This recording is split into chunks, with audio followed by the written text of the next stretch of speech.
শিলিগুড়ির চাঁদমনি চা বাগানে রিচা ঘোষের নামে তৈরি হবে ক্রিকেট স্টেডিয়াম। শিলিগুড়িতে ঘোষণা মুখ্যমন্ত্রী মমতা বন্দ্যোপাধ্যায়।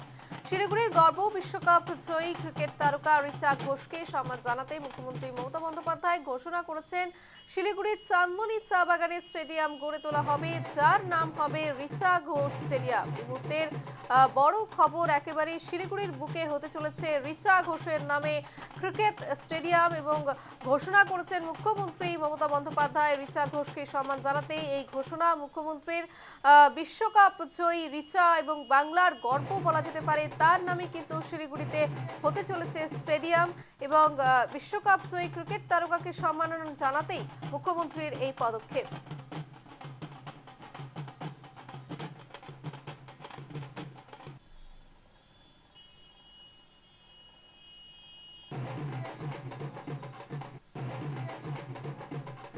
শিলিগুড়ির চাঁদমনি চা বাগানে রিচা ঘোষের নামে তৈরি হবে ক্রিকেট স্টেডিয়াম। শিলিগুড়িতে ঘোষণা মুখ্যমন্ত্রী মমতা বন্দ্যোপাধ্যায়। শিলিগুড়ির গর্ব, বাংলার গর্ব, বিশ্বকাপ জয়ী ক্রিকেট তারকা রিচা ঘোষকে সম্মান জানাতেই মুখ্যমন্ত্রীর এই পদক্ষেপ এবং ঘোষণা। কিছুদিন আগেই কিন্তু কলকাতায় এসেছিলেন রিচা ঘোষ, সেখানেও তাকে সম্মাননা জানানো হয়েছে। একেবারে সেই মঞ্চে উপস্থিত ছিলেন সৌরভ গাঙ্গুলি এবং আরো অন্যান্য বিশিষ্ট ব্যক্তিরা এবং সেখানেও কিন্তু সম্মাননা জানানো হয়। বর্তমানে ডিএসপি রিচা ঘোষ, সেই পদেও তাকে সম্মানিত করা হয় এবং অন্যদিকে শিলিগুড়ির বুকে তৈরি হতে চলেছে ক্রিকেট স্টেডিয়াম এবং রিচা ঘোষের নামে ক্রিকেট স্টেডিয়াম হবে শিলিগুড়ির বুকে এবং রিচা ঘোষকে সম্মান জানাতেই মুখ্যমন্ত্রী মমতা বন্দ্যোপাধ্যায়ের একেবারেই বড় ঘোষণা।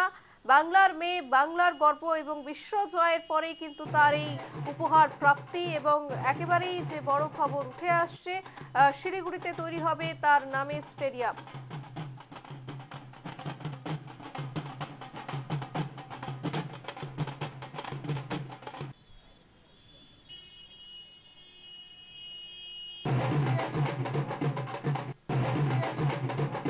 শিলিগুড়ির চাঁদমনি চা বাগানে রিচা ঘোষের নামে তৈরি হবে ক্রিকেট স্টেডিয়াম। দুদিন আগেই কিন্তু সে সফর শেষ করে, তার যে খেলার সফর ছিল সেই সফর শেষ করে তিনি আসেন বাংলার মাটিতে এবং সেখানেও কিন্তু তাকে একেবারে জাঁকজমকপূর্ণ তাকে স্বাগতম জানানো হয়। তারপরেই শিলিগুড়িতে তিনি একেবারে হুড খোলা গাড়িতে করেই কিন্তু সারা শহর চষে বেরিয়েছেন। সেখানে তাকে সম্মান জানিয়েছে বিভিন্ন ক্রিকেট সংস্থা, তার পরিবারের মানুষজন। অন্যদিকে একেবারে তারপরে কিন্তু তাকে দেখা যায় কলকাতায়, সেখানেও তাকে সম্মান জানানো হয়।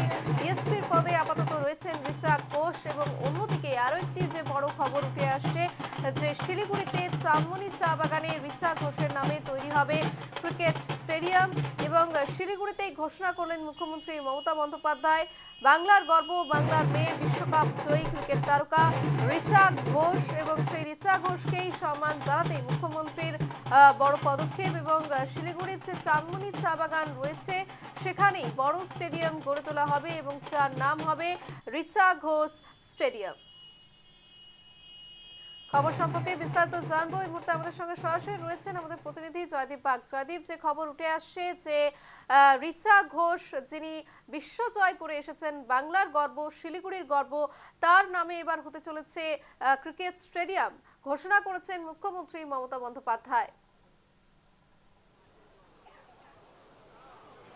একেবারে তাই। দেখো, শিলিগুড়ির মানুষের দীর্ঘদিনের দাবি ছিল এই ক্রিকেট স্টেডিয়ামের এবং সেই দাবি অবশ্যই কিন্তু মিটতে চলেছে এবং মুখ্যমন্ত্রী আজই উত্তরবঙ্গে শিলিগুড়িতে এসেছেন এবং শিলিগুড়িতে প্রশাসনিক একটি বৈঠক করেন। রাজ্যের প্রশাসনিক যে আধিকারিকরা তাদেরকে নিয়ে কিন্তু ভার্চুয়ালি বৈঠক করেন এবং উত্তরবঙ্গের 5 জেলার যারা জেলাশাসক থেকে শুরু করে প্রশাসনের আধিকারিক তাদেরকে নিয়ে উত্তরকন্যায় বৈঠক করেন এবং কিছুক্ষণ আগে সেই বৈঠক শেষ হয়েছে এবং সেখান থেকেই কিন্তু মুখ্যমন্ত্রী ঘোষণা করেছেন শিলিগুড়ির চাঁদমনি যে চা বাগান রয়েছে সেখানে 27 একর জমির ওপর এই ক্রিকেট স্টেডিয়াম হবে এবং রিচা ঘোষের নামে এই ক্রিকেট স্টেডিয়াম তৈরি হবে।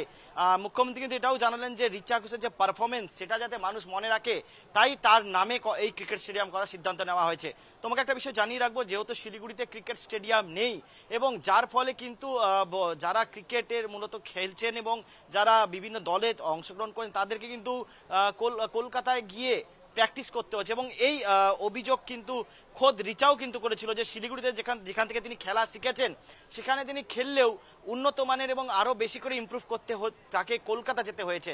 ফলে স্বাভাবিকভাবে এই ঘটনা এবং এই যে বক্তব্য তা কয়েকদিন ধরে কিন্তু সোশ্যাল মিডিয়ায় ঘুরছিল এবং সোশ্যাল মাধ্যমে সেই ঘোরার পর বিভিন্ন মহলে কিন্তু দাবি উঠছিল ক্রিকেট স্টেডিয়াম যাতে শিলিগুড়িতে হয়, এবং এই দাবি শুধু আজকের নয়, গত কয়েক বছর ধরে সেই দাবি তুলে আসছে ক্রিকেট প্রেমীরা। অবশেষে কিন্তু মুখ্যমন্ত্রীর ঘোষণাতে একেবারে স্বস্তির হাওয়া, শিলিগুড়িতে কিন্তু খুশির হাওয়া, এবং যারা মূলত ক্রিকেট প্রেমী এবং যারা খেলছেন বিভিন্ন এখন বর্তমানে ক্রীড়া শিখছেন তারাও কিন্তু যথেষ্ট খুশি, কারণ আগামী দিনে এই স্টেডিয়াম তৈরি হলে এখানেই কিন্তু উন্নত মানের তারা ক্রিকেট প্রশিক্ষণ নিতে পারবেন এবং আরও অন্যান্য দলেও খেলতে পারবেন এবং যে সমস্ত ক্রিকেট লিগগুলি হয় সেখানেও তারা খেলতে পারবেন। ফলে শিলিগুড়ির মানুষের যে দাবি অবশ্যই মিটতে চলে এবং স্বাভাবিকভাবেই শিলিগুড়িতে এই মুহূর্তে খুশির হাওয়া। রূপালী, একেবারে আরো একটি কথা যেটা উঠে আসছে জয়দীপ, যে একেবারে ছোট্ট ছোট্ট যারা বাচ্চা তারা কিন্তু তাদের পথপ্রদর্শক এই রিচা ঘোষ এবং একেবারে যে কন্যারা রয়েছেন যারা ভারতের টিমে ভারতকে একেবারে বিশ্বজয়ের দরবারে নিয়ে গেছেন, এবং সেক্ষেত্রে কিন্তু যারা ছোট ছোট বাচ্চা রয়েছে শিলিগুড়ির তারাও কিন্তু এই ক্রিকেট এবং ক্রিকেট খেলা সেদিকে কিন্তু মনোযোগ দিতে পারবে। সেক্ষেত্রে কিন্তু কলকাতায় তাদের যেতে হবে না, তারা শিলিগুড়িতে থেকেই কিন্তু এবার প্র্যাকটিস শুরু করতে পারবে। একেবারে তাই, যেটা এর আগেও আমি বলছিলাম, শিলিগুড়ির বাঘাযতীন অ্যাথলেটিক ক্লাব যেখান থেকে মূলত রিচা ঘোষের ক্রিকেট জগতে হাতে খড়ি, সেই ক্লাব কিন্তু প্রতিনিয়ত ছোট ছোট শিশুদের কিন্তু ক্রিকেট প্রশিক্ষণ দিচ্ছেন, বিভিন্ন বয়সে, ছোট থেকে শুরু করে বিভিন্ন বয়সে ক্রিকেট প্রশিক্ষণ দিচ্ছেন। ফলে এখানে যারা হাতে খড়ি শিখলেও তাদের যে উন্নত মানের খেলা আরও বেশি করে ইমপ্রুভমেন্ট তা কিন্তু হচ্ছিল না, যেটা রিচা ঘোষের আক্ষেপ ছিল। সেই আক্ষেপ এই ক্রিকেট স্টেডিয়াম তৈরি হলে যে অনেকটাই মিটবে সেটা কিন্তু এখন থেকেই মনে করছেন অনেকেই, এবং বাঘাযতীন অ্যাথলেটিক ক্লাবে যারা শিখছেন আগামী দিনে তারাও যে এই উন্নত মানের স্টেডিয়াম তৈরি হলে সেখানে খেলা শিখতে পারবে এবং আরও বেশি করে ইমপ্রুভ করবে সেটা কিন্তু একেবারে বলা বাহুল্য। ফলে স্বাভাবিকভাবে শিলিগুড়ির মানুষ, শিলিগুড়ির যে ক্রিকেট প্রেমী খেলোয়াড় তাদের যে দাবি ছিল সেটা কিন্তু একেবারে যে মিটছে, এবং তারা যে মুখ্যমন্ত্রীকে ধন্যবাদ জানিয়েছেন সেটা কিন্তু একেবারে স্পষ্ট, এবং সোশ্যাল মিডিয়া জুড়ে মুখ্যমন্ত্রীর এই বক্তব্য ছড়িয়ে ঘোষণা হওয়ার পর সেই বক্তব্য দিকে দিকে ছড়িয়ে পড়ে, বিভিন্ন মাধ্যম থেকে মুখ্যমন্ত্রীকেও ধন্যবাদ জানানো হচ্ছে। সব মিলিয়ে যদি ক্রিকেট স্টেডিয়াম হয় উত্তরবঙ্গের পাশাপাশি শিলিগুড়ির মানুষের কিন্তু একটা বড় ধরনের কিন্তু লাভ হবে বলেই মনে করা হচ্ছে। রূপালী, বেশ, আপাতত ধন্যবাদ জয়দীপ। অর্থাৎ যে তথ্য উঠে আসছে যে একেবারেই রিচা ঘোষ যিনি বিশ্ব জয় করে বাংলার মাটিতে ফিরে এসেছেন এবং একেবারেই বলা যেতে পারে যে তার স্বপ্নে বাস্তবের ছোঁয়া দিলেন মুখ্যমন্ত্রী মমতা বন্দ্যোপাধ্যায়। অন্যদিকে যারা আগামী রিচা ঘোষ, যারা আগামী স্মৃতিবন্দনা তৈরি হতে চলেছে তাদের ক্ষেত্রেও কিন্তু একেবারেই তাদের স্বপ্ন বাস্তবায়নের পথ খুলে দিলেন মুখ্যমন্ত্রী মমতা বন্দ্যোপাধ্যায়। এবং ক্রিকেট প্রেমীদের জন্য কিন্তু বড় খবর এবং শিলিগুড়ির জন্য একেবারেই বড় খবর যে এবার অবশেষে স্টেডিয়াম তৈরি হতে চলেছে শিলিগুড়ির মাটিতে।